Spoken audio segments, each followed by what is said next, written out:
Welcome, this is John Hyman from Commercial Real Estate Online. The video today is all about industrial property and how industrial property can be a good market segment for you to work with. If you haven't visited our website before, please do so. The website is commercial-realestate-training.com. And even today I loaded a couple of podcasts in the website there for listening to over again when it comes to certain parts of the industry, when it comes to sales pitch, etc. But let's get on with this video, and it's all about industrial property. So the article that I'm taking this from is this particular article. It's Industrial Property Agents, How to Do a Business Evaluation Survey for Your Prospects. So what you're doing there is to assess the property market relating to industrial property to understand where you can fit into the market, who you can work with when it comes to business owners, tenants, industrial businesses particularly, and obviously investors. So you can do a local business evaluation survey for your prospects and for yourself, so you can concentrate on the right things when it comes to sales, leasing, and property management. So when you look into this particular article, I put a list here of a number of things for you to check off and look at. So in this matrix, I'll take you through these things in some detail. So the local business evaluation, you're doing that in industrial property so you can understand exactly what's going on in the location so that you can tap into the right people, be it in business ownership, business occupancy, those industrial businesses looking to expand, contract, relocate or change. So when you look at your property market and you define it geographically, particularly into precincts, etc., you can then concentrate. You can concentrate into prices, rents, supply and demand. You can get to know what's going on. The best way to do that, of course, is to dig into the property ownership and the property occupancy. That's street by street, property by property. You can look at the business owners, the people owning the businesses in the location, what they may require when it comes to warehousing, showroom space, and manufacturing space, etc., as part of industrial occupancy.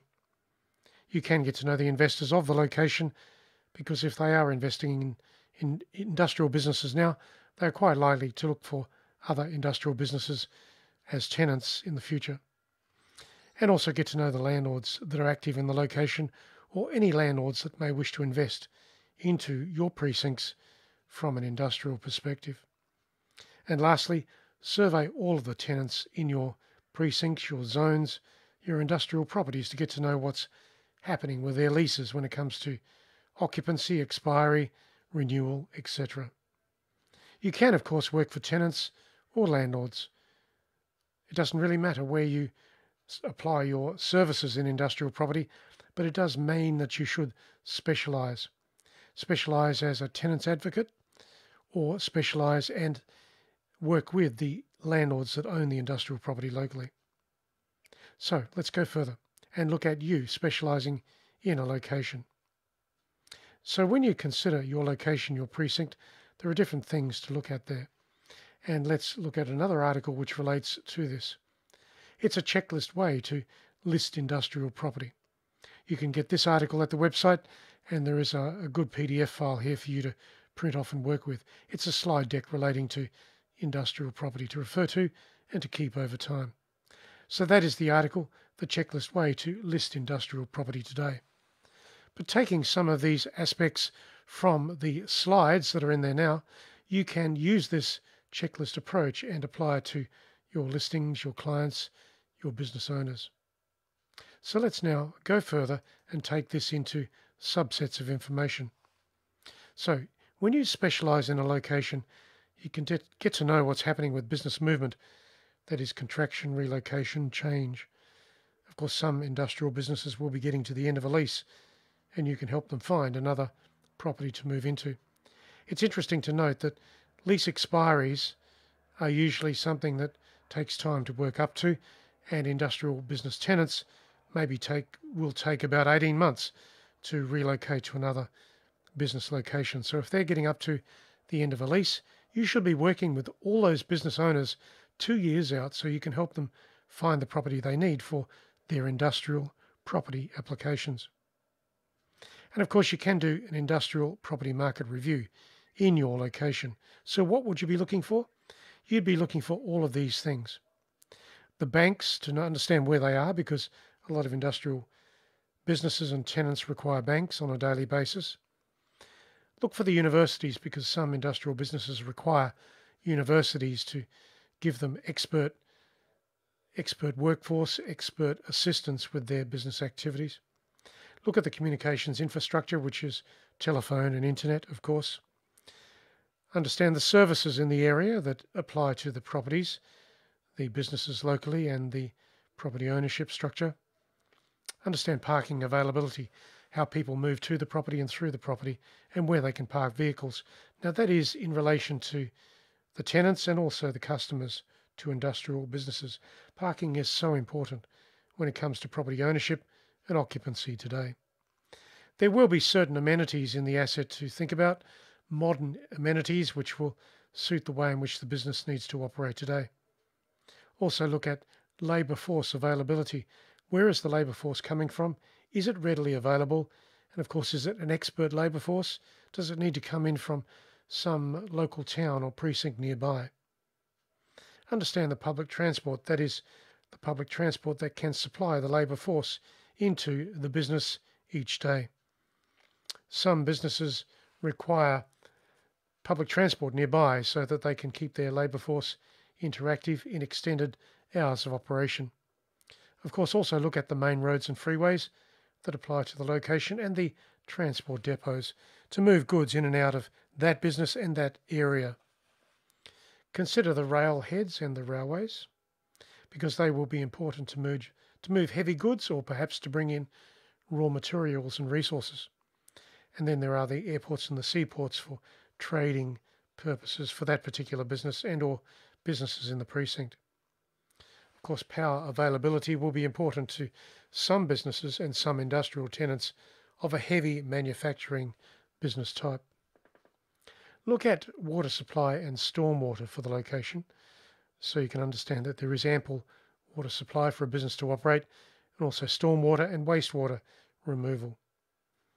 Look at the population data for the location, because population will have something to do with how that business may thrive and or operate over time. Then, of course, you can look at zoning regulations to understand that the zoning is something that allows the business to operate effectively into the future. Of course, check out the zoning regulations and the plans that apply for the precinct, the buildings, the streets, etc. Lastly, look at raw materials and major industries in the zone, because you will find that complementary businesses will need to be near those other major businesses. So that is an industrial property market review. They are the things particularly to look at. All of these things apply to the industrial property market and the precincts that you work through. So make a list of this, and then of course turn that list into your list, something that you can refer to and use over time. So that is the industrial property market review. What else can you do with it? Well, let's have a look. The marketing process. When you have something to market in a location of an industrial nature, I've given you a specialist article here, how to make a promotional difference in marketing industrial property today. You can get that from the website. The article will tell you how to market industrial property specifically. So that's the article, how to make a promotional difference in marketing industrial property today. And another topic here for you to think about in your precinct, that is your industrial precinct. How can you service the tenants and the landlords? That is the sales, leasing and property management requirements that they will have. Perhaps you don't want to get involved in property management because that's quite deep and different, but you may wish to get involved in sales and leasing. So how will you do that? Well, you'll need to know all the trends when it comes to prices, rents, opportunity, supply, demand, the ongoing changes of the industrial property market in your precinct. And it should be said that your precinct shouldn't be too large. It should be specific and quite definite, inside geographical boundaries, inside zones, so that you can concentrate your information and get to know exactly what's going on. Now, there is an article that goes with this particular topic. It's a simple guide to effectively listing and marketing industrial property today.